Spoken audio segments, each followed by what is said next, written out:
1 ಖಾಲಿ ಹೊಡೆದ ಸರ್. ಇದನ್ನ ಜಟ್ ಕುಂದಿಸಿವಿ.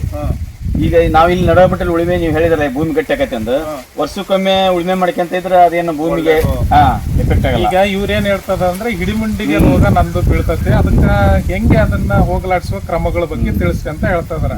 ನೋಡಪ್ಪ, ಹಿಡಿಮುಂಡಿಗೆ ರೋಗ ಅಂತ ಅಂದ್ರೆ ನೀವು ವಿಡಿಯೋದೆಲ್ಲ ನೋಡಿದ್ರೆ ಕಾಣ್ತದೆ, ನೀಟಾಗಿ ಕಾಣ್ಬೇಕದು.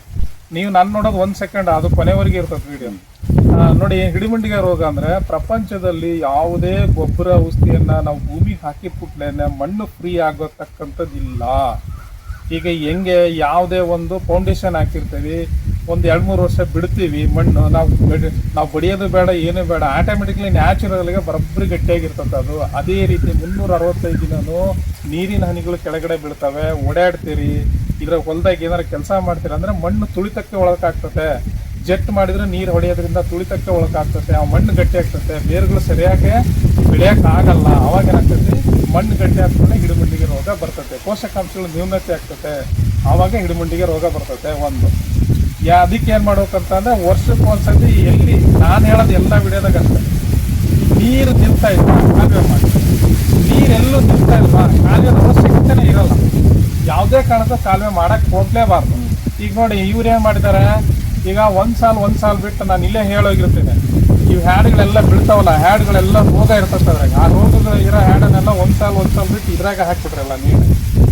ನಾನು 100% ಸೈಂಟಿಫಿಕ್ ಹೇಳೋದು, ಯಾವ ಅಡಿಕೆ ತೋಟದಲ್ಲಿ ಹ್ಯಾಡ್ಗಳನ್ನ ತೆಗೆದು ಹಿಂಗಡೆ ಒಂದ್ ಕಡೆ ಹಾಕ್ಬಿಟ್ಟು ಅಥವಾ ಕೋಡೀಕರಣ ಮಾಡಿರ್ತಾರೋ ಎಲೆ ಚುಕ್ಕೆ ರೋಗ ತುಂಬಾ ಕಡಿಮೆ ಐತೆ. ನನ್ನ ಜ್ಞಾನ ಮತ್ತೆ ನಾನು ಅಬ್ಸರ್ವ್ ಮಾಡಿರೋದು ಮತ್ತೆ ಫಾಲೋ ಮಾಡೋ ರೈತರ ಬಗ್ಗೆ ಹೇಳಿರೋದು, ಎಲೆ ಚುಕ್ಕೆ ರೋಗ ತುಂಬಾ ಕಡಿಮೆ ಐತೆ. ಈಗ ಇದೇ ತೋಟ ನೋಡಿ, ಈಗ ಹ್ಯಾಡ್ಗಳು ಅಷ್ಟು ಸರಿಯಾಗಿ ಕಾಣ್ತಾ ಇಲ್ಲ ನನಗೆ ನೋಡಿ, ಎಲೆ ಚುಕ್ಕೆ ರೋಗ ಭಾಳ ಕಡಿಮೆ ಐತೆ. ಇದ್ರಾಗೆ ನಾವು ಕಡಿಮೆ ಐತೆ. ಈ ಹ್ಯಾಡ್ಗಳ ಸಂಖ್ಯೆ ಎಷ್ಟು ಭೂಮಿಯಲ್ಲಿ ಬೀಳ್ತಂದ್ರೆ ಎಲೆ ಚುಕ್ಕೆ ರೋಗ ಜಾಸ್ತಿ ಆಗ್ತದೆ. ಹೆಂಗೆ ನಾವು ಔಷಧಿ ಮೇಲ್ಗಡೆ ಹೊಡಿತೀವಿ, ಅದು ಅದ್ರಾಗೆ ಸಿಲಿಂಡರ್ ಇರ್ತೈತಿ, ಮತ್ತೆ ಮತ್ತೆ ಅಪ್ರಾಟ್ ಹೋಗ್ತಾವಲ್ವಾ, ಹಂಗಾಗಿ ಇದನ್ನ ಹ್ಯಾಡ ಹಾಕಿ ಮಾಡ್ಬಿಡೋದು. ಈಗ ನಾನು ಇನ್ನೊಂದು ಪ್ರಶ್ನೆ ಹೇಳ್ತೀನಿ, ಏನಂದ್ರೆ ಈಗ ಏನೋ ಹ್ಯಾಡ್ಗಳನ್ನ ಹಾಕ್ಬಿಟ್ರಿ, ಕಾಲುವೆ ಮುಗಿಸ್ತೀವಿ, ಹೌದಾ? ಈ ಕಾಲುವೆ ತೆಗೆದ್ಬಿಟ್ಟಿರಿ, ಈಗ ವ್ಯವಸಾಯ ಮಾಡಿದ್ರೆ ಬೇರ್ ಕಟ್ಟಾಕು ಅಂತ ಹೇಳ್ತೀರಿ, ಮತ್ತೆ ಅದಕ್ಕಿಂತ ದೊಡ್ಡದಿಲ್ಲ ಕಂದಗನ ತೆಗ್ದಿರಲ್ಲಪ್ಪ, ಮತ್ತೆ ಇಲ್ಲಿ ಬೇರ್ ಕಟ್ಟಾಗಿಲ್ಲ ಅಂದ್ರೆ ಗಾಳಿ ಬೆಳಕು ಬೇಕು ಬೇರಿಗೆ. ಇಲ್ಲಿ ಗಾಳಿ ಈ ಬೇರಿನಿಂದ ನೀರು ಸಪ್ಲೈ ಆಗತ್ತೆ, ನೀರು ಗಾಳಿ ಬರ್ತೈತಿ. ಈಗ ನಾನು ಹೇಳೋದು, ಈಗ ಇದು ಪ್ರಮಾಣ ಕಂಪೇರ್ ಮಾಡಿದ್ರೆ ಬೇಸಾಯ ಹೊಡೆದ್ರೆ ಎಲ್ಲಿ ಹೋಗೋದೇ ಇಲ್ಲಲ್ಲ, ನಾನು ಆ ರೀತಿ ಹೇಳ್ತಾ ಇರೋದು. ಇಲ್ಲಿ ಎಷ್ಟು ಇಂಧನ ಕಡಿಮೆ, ಎಷ್ಟು ಪ್ರಮಾಣದಲ್ಲಿ ಆಹಾರ ಬೇರೆಗಳು ತಂತು ಬೇರೆಗಳು ಅಷ್ಟೇ ಒಂದು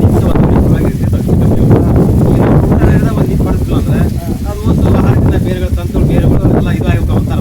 ಬೇರುಗಳಲ್ಲಿ 3 ರೀತಿ ಬೇರುಗಳು ಬರ್ತವೆ. ಒಂದು ಆಳವಾದ ಬೇರುಗಳು, ಈ ಗೊಬ್ಬರ ಹಾಕಲಿಲ್ಲ ಅಂದ್ರು, ಔಷಧಿ ಹೊಡಿಲಿಲ್ಲ ಅಂತ, ಗೊಬ್ಬರ ಹಾಕಲಿಲ್ಲ ಅಂದ್ರು, ನೀರು ಹಾಕಲಿಲ್ಲ ಅಂತ ಅಂದ್ರು ಬಹಳ ದಿನಗಳು ಬದುಕಿರ್ತೈತೆ, ಬದುಕತ್ತಿಲ್ಲ ಗಿಡ ಅಲ್ವಾ? ಆ ನೀರ ಹಾಸಂಗಲ್ಲಪ್ಪ 15 ದಿನ ಮಟ, ಆಳವಾದ ತೇವಾಂಶ ಇರ್ತತೆ, ಅದೇ ಜೀವಾಳದ ಬೇರುಗಳು ಅಲ್ವಾ, ಕಾನ್ಸ್ಟೆಂಟ್ ಇರ್ತಕ್ಕಂಥದ್ದು. ಅದನ್ನ ಹೀರ್ಕೊಂಡು ಭೂಮಿಗೆ ಯಾವಾಗ ಖಾಲಿ ಅಂತ ನಮಗೆ ಅದು ಯಾವ್ದು ನ್ಯೂನ್ಯತೆ ಆಕತ್ತೆ ಅದನ್ನ ಗೊಬ್ಬರ ಕೊಡುವಂತ ಗಿಡ ನಮಗೆ ಹೇಳ್ತದೆ, ನಮಗೆ ಅಲ್ವಾ?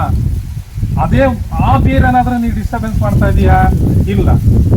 ಈ ಮೇಲ್ಗಡೆ ಮಧ್ಯಮ ಹಂತದ ಬೇರುಗಳು ಇರ್ತವೆ, ಅವು ಗ್ರೋತ್ ರೇಟ್ ಜಾಸ್ತಿ ಇರ್ತದೆ, ಅವು ಬೆಳವಣಿಗೆ ಗ್ರೋತ್ ರೇಟ್ ಜಾಸ್ತಿ ಇರ್ತದೆ. ಯಾಕಂದ್ರೆ ಪೋಷಕಾಂಶಗಳು ಫೀಡಿಂಗ್ ಮಾಡ್ತೀವಿ, ಮತ್ತೆ ಗ್ರೋತ್ ರೇಟ್ ಜಾಸ್ತಿ ಇರ್ತದೆ.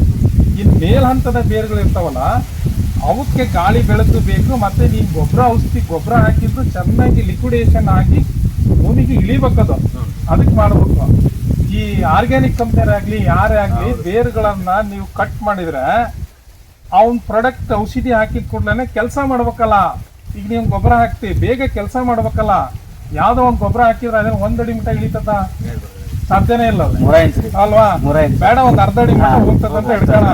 ಮತ್ತೆ 1/2 ಅಡಿ ಮಟ್ಟ ಬೇರ್ ಕಟ್ ಮಾಡ್ಬಿಟ್ಟ ಅಂದ್ರೆ ಆ ಪೋಷಕಾಂಶಗಳು ಬೇಗ ತಗೊಳ್ಳಲ್ಲ, ರಿಸಲ್ಟ್ ಬರಲ್ಲ. ಮತ್ತೆ ಎಲ್ಲಿ ಸುಳ್ಳು ಎಲ್ಲಿ ಸತ್ಯ ಐತೆ? ನಾನು ಹೇಳೋದು ಅರ್ಥ ಆಗ್ತೈತಾ? ಅದಕ್ಕೆ ಅವ್ರು ಹಂಗೆ ಹೇಳ್ತಾರೆ. ನಾನು ಹೇಳೋದು ನಿಮ್ದು ಡ್ಯೂರೇಷನ್ ಲೈಫ್ ಲಾಂಗ್ ಇರಬೇಕು, ವಿಷನ್ ಲಾಂಗ್ ಇರಬೇಕು. ತಾತ್ಕಾಲಿಕ ನಾನು ಅದಕ್ಕೆ ಅವ್ರ ಅಂಗಡಿ ಬಂದಾಗ ಬ್ಯೂಟಿಫುಲ್ ರೈತರಿಗೆ ಎಕ್ಸಾಂಪಲ್ ಕೊಟ್ಟೆ. ಮೆಕ್ಕೆಜೋಳ ಹಾಕ್ತಾನ ರೈತ, ಯಾರು ಗೊಬ್ಬರಿ ಚೆನ್ನಾಗಿ ಮಗ್ಸಿ ಹಾಕಿರ್ತಾರೋ ಅವನ ಮೇಲ್ಗಡೆ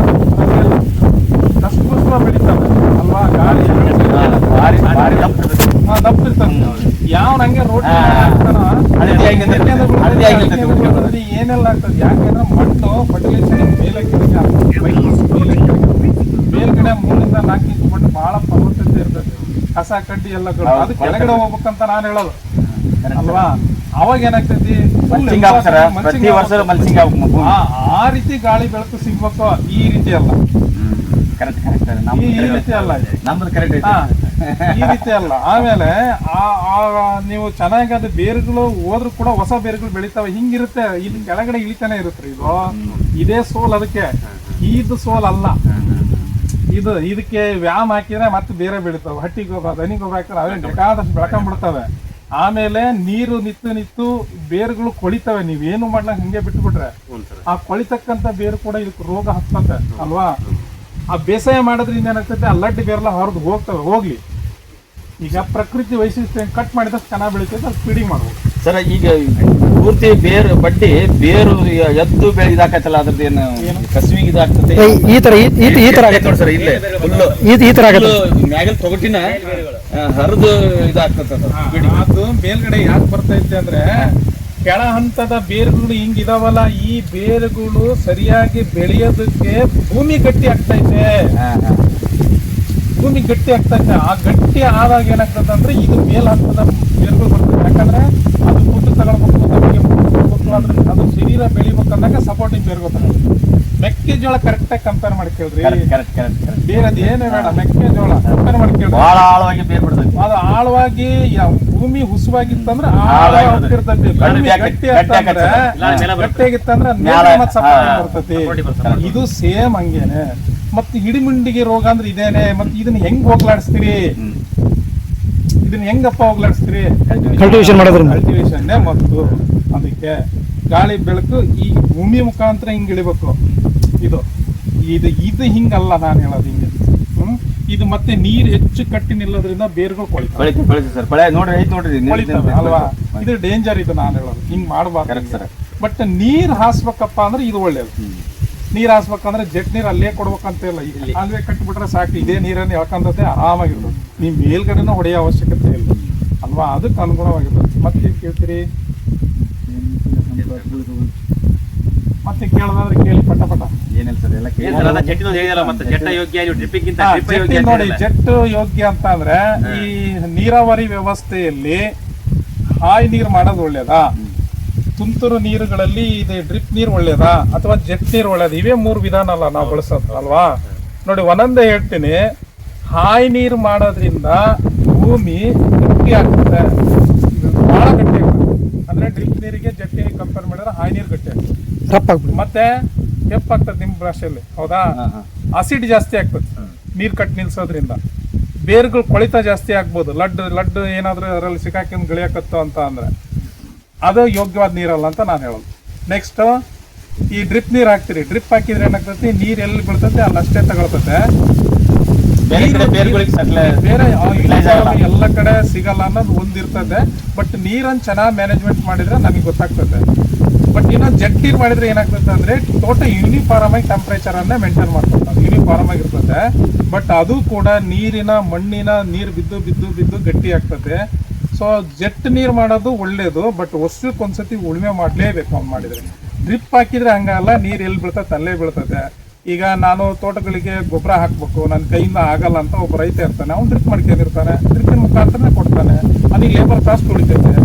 ಅಂದ್ರೆ ಒಂದೇ ವಿಷಯವನ್ನ ವಿಭಿನ್ನ ಆಂಗಲ್ ಅಲ್ಲಿ ವಿಚಾರ ಮಾಡಿದಾಗ ಡ್ರಿಪ್ ಬೆಸ್ಟ್ ಆಗ್ತದೆ. ಬಟ್ ಇಲ್ಲಪ್ಪ ನನಗೆ ಡ್ರಿಪ್ ಬೇಡಪ್ಪ ನಾನು ಅವು ಕೂಡ ಡ್ರಿಪ್ ಅಲ್ಲೂ ಕೂಡ ಕಟ್ಕೊಳ್ತಾವೆ. ಗೂಡು ನೀರ್ ಸರಿಯಾಗಿ ಆಮೇಲೆ ಯಾವನೋ ಪೈಪ್ ಬಂದು ಮೆಕ್ಕೆ ಕುರಿನ ಪರಿನ ಬಂದು ಯಾಕೊಂಡ್ಬಿಡ್ತಾವೆ. ಇದು ಸಮಸ್ಯೆ. ಜೆಟ್ ಆದ್ರೆ ಅಲ್ಲೇ ಇರ್ತತೆ. ಹಿಂಗೆ ಒಂದು ವಸ್ತುವನ್ನ ಬೇರೆ ಆಂಗಲ್ ಅಲ್ಲಿ ವಿಚಾರ ಮಾಡಿದಾಗ ಆ ರೀತಿ ನಾವು ನೋಡ್ಬೇಕು. ಒಂದೇ ಏಕಮುಖವಾಗಿ ನೋಡಬಾರ್ದು. ಬಟ್ ನಂದೇನಪ್ಪಾ ಅಂದ್ರೆ ಹಾಯಿ ನೀರ್ ಮಾಡಬೇಡಿ, ಉಪಯೋಗ ಇಲ್ಲ. ಜೆಟ್ ನೀರ್ ಮಾಡಿದ್ರೆ ವರ್ಷಕ್ಕೊಂದ್ಸರಿ ಉಳುಮೆ ಮಾಡಿ. ಡ್ರಿಪ್ ಮಾಡಿದ್ರೆ ಅದೇ ನಿಮ್ಮ ಅನುಗುಣವಾಗಿ. ಡ್ರಿಪ್ ಸರ್, ಬೇರೆದವ್ರು ಏನ್ ಹೇಳ್ತಾರೆ, ಒಂದು 6 ವರ್ಷ 5 ವರ್ಷ ಅಡಿಕೆ ಆಗೋ ಮಟ್ಟ ಮಾಡ್ಬೋದು. ಅಂದ್ರೆ 10 ವರ್ಷ 15 ವರ್ಷ ಅಡಿಕೆ ಆದ್ಮೇಲೆ ನಾವು ಜಟ್ಟ ಮಾಡ್ಬೇಕಾಗತಿ. ಅವಾಗ ನೀರು ಪ್ರಮಾಣ ಕಡಿಮೆ ಆಗೋದಕ್ಕೆ ಅದು ನೀರು ಸಫಿಶಿಯಂಟ್ ಬೆಳೆಯಲ್ಲ ಅಂತ ಹೇಳ್ತಾರೆ. ಅದಕ್ಕೆ ಈಗ ನೀರು ನನ್ನ ಭೂಮಿಯಲ್ಲಿ ಬಹಳ ಕಡಿಮೆ ಆಗ್ಬಿಡ್ತಪ್ಪ. ನನಗೆ ಜೆಟ್ ನೀರ್ ಮಾಡಿದ್ರೆ ಸಾಕಾಗಲ್ಲ. ಜೆಟ್ ನೀರ್ ಏನಾಗ್ತದೆ, ಅವಶ್ಯಕತೆ ಇಲ್ದಲ್ಲಿ ಎಲ್ಲ ಕಡೆ ಬೀಳ್ತದೆ. ಅದು ನೀರು ಜಾಸ್ತಿ ಪೋಲ್ ಆಗ್ತದೆ. ನನ್ನ ಭೂಮಿಯಲ್ಲಿ ನೀರೇ ಬಹಳ ಕಡಿಮೆ ಆಗ್ತೈತೆ ಅಂತ ಅನ್ನೋ ರೈತರು ಮಾತ್ರ 100% ಮಾಡೋದೇ ಒಳ್ಳೇದು.